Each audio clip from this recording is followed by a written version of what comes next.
Kuasa hukum Peggy Setiawan melakukan perlawanan dengan mengajukan gugatan pra-peradilan. Sementara itu, Polda Jawa Barat mengaku siap menanggapi gugatan tersebut.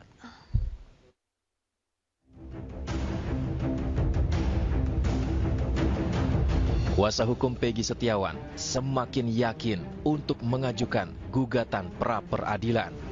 Hal ini didasari bukti keterangan saksi, media sosial, dan kasbon pembayaran gaji yang semakin membuktikan bahwa Peggy berada di Bandung saat peristiwa pembunuhan Vina dan Eki di Cirebon 2016 lalu.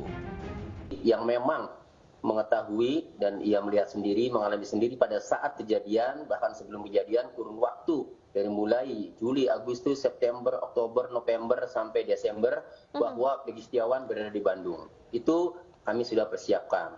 Selain itu juga kami menyiapkan juga jejak-jejak digital bahwa dalam kurun waktu dari mulai 2015, 2016 sampai 2017, 2018 Peggy Setiawan itu ya update terus statusnya, tidak pernah mencerminkan seorang buronan yang ngumpet, yang bersembunyi, selalu update, bahkan update lokasi kan. Kemudian ada beberapa catatan kasbon, catatan pembayaran gaji ya, itu diantaranya. Menanggapi hal itu, Polda Jawa Barat juga telah mempersiapkan tim yang khusus dibentuk untuk menanggapi gugatan pra-peradilan dari pihak tersangka Peggy Setiawan.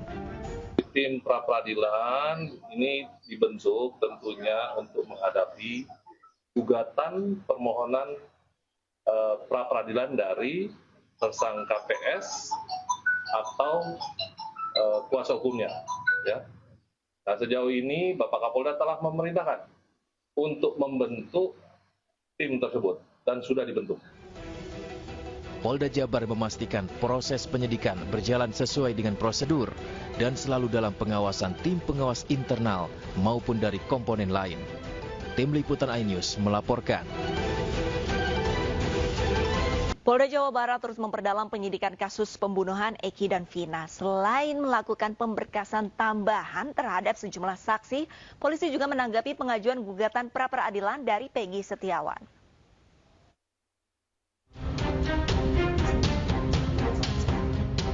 Polda Jawa Barat memastikan bahwa proses penyidikan atas tersangka Peggy Setiawan akan terus dilanjutkan. Beberapa keterangan tambahan telah berhasil dikumpulkan dari saksi-saksi yang telah didatangkan sejak Senin lalu. Penyidik juga melibatkan saksi ahli untuk membantu mendapatkan bukti-bukti yang dibutuhkan dalam pemberkasan tersangka Peggy Setiawan. Saksi tambahan dari pihak keluarga serta rekan-rekan Peggy pun mulai lengkap. Tidak hanya itu, Polda Jawa Barat juga telah mempersiapkan tim yang khusus dibentuk untuk menanggapi gugatan pra-peradilan dari pihak tersangka Peggy Setiawan.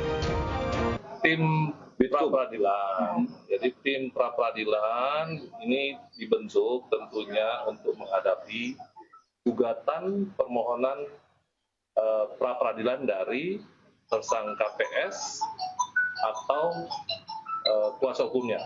Ya. Nah, sejauh ini Bapak Kapolda telah memerintahkan untuk membentuk tim tersebut dan sudah dibentuk. Tentu kami akan menghadapi, menyiapkan terkait gugatan permohonan pra-peradilan yang dilakukan. Polda Jawa Barat memastikan proses penyidikan berjalan sesuai dengan prosedur. Petugas meyakinkan bahwa pemeriksaan kasus Vina dan Eki selalu dalam pengawasan tim pengawas internal maupun dari komponen lain seperti Kompolnas, Komnas HAM, hingga Pitpropam Mabes Polri. Dari Bandung, Jawa Barat, Muji Priyatno, iNews melaporkan. Kuasa hukum tersangka kasus pembunuhan Vina dan Eki di Cirebon tahun 2016 silam, Peggy Setiawan ini mengajukan gugatan pra-peradilan ke Pengadilan Negeri Kelas 1A Bandung, Jawa Barat. Rencananya sidang perdana pra-peradilan Peggy digelar 24 Juni mendatang.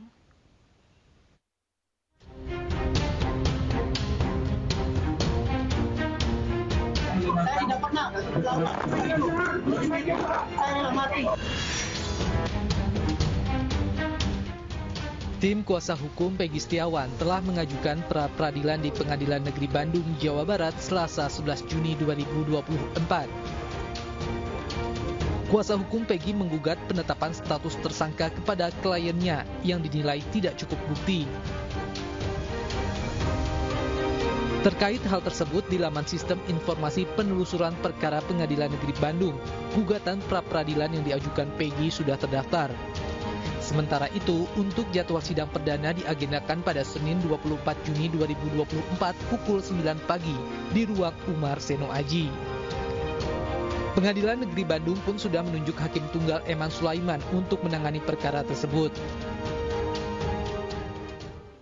Tim kuasa hukum Peggy Setiawan, tersangka pembunuh Vina Eki, mengajukan sidang pra-peradilan terhadap status kliennya.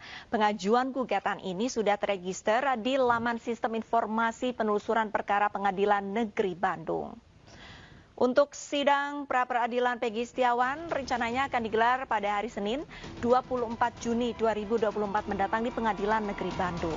Nantinya sidang ini akan dipimpin Hakim Tunggal bernama Eman Sulaiman.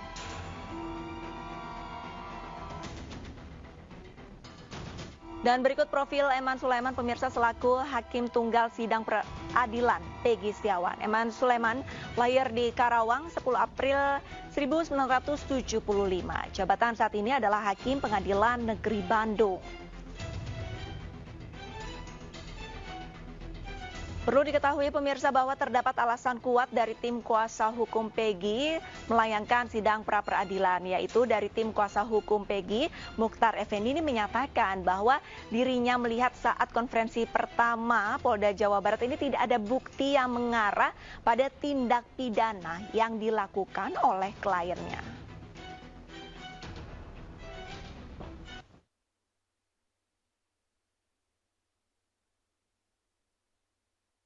Pemirsa, untuk membahas persiapan pra-peradilan Peggy Setiawan sudah tersambung bersama kami kuasa hukum dari Peggy Setiawan, Mayor TNI Purnawirawan Marwan Iswandi dan Penasehat Kapolri Irjen Pol Arianto Sutadi. Selamat malam Bapak-bapak. Malam Mbak, malam Jenderal. Baik, saya ke Pak Marwan terlebih dahulu. Pak Marwan, untuk persiapan sidang pra-peradilan sebenarnya apa saja yang sudah dikumpulkan bukti-bukti yang mengisyaratkan bahwa Peggy ini tidak bersalah? Banyak, Mbak. Ada beberapa bukti, salah satunya kami kumpulkan saksi-saksi, Mbak ya. Saksi yang mengatakan kalau Peggy itu ada di Bandung pada tanggal 27 Agustus 2016. Dan banyak, Mbak. Keterangan-keterangan lain banyak yang kami kumpulkan, termasuk kami telah akan mendatangkan saksi ahli, Mbak. Baik, selain saksi dan juga akan mendatangkan saksi ahli untuk bukti-bukti dokumen, apakah juga sudah disiapkan? Karena kita ketahui untuk bukti akun media sosial ini sudah disita oleh polisi. Ada Mbak, ada. Tapi nggak perlu kami jelaskan, ceritakan sini Mbak ya. Baik, selanjutnya untuk Pak Arianto. Pak Arianto, untuk persiapan dari tim kuasa hukum yang sudah dibentuk oleh Polda Jawa Barat ini kira-kira apa saja yang sudah disiapkan untuk melawan ataupun untuk menyiapkan menghadapi sidang pra-peradilan dari Peggy?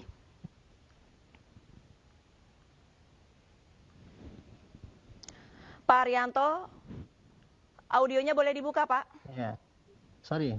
Jadi yang dipersiapkan oleh Polda Jabar ya pasti melihat daripada apa isi gugatan daripada pra-peradilan itu ya. Karena kalau pra-peradilan itu kan yang diajukan, kalau dulu pertama kali yang masuk dalam KUHP itu yang bisa diperadilankan itu misalkan menangkap, salah nangkap, salah nahan, SP3, kemudian menyita dan sebagainya. Tapi belakangan itu dikembangkan kan, termasuk juga menetapkan suatu tersangka itu juga kalau kurang bukti bisa diterima di dalam gugatan pra-peradilan. Ini dulu waktu contoh dalam kasusnya Pak Budi Gunawan itu.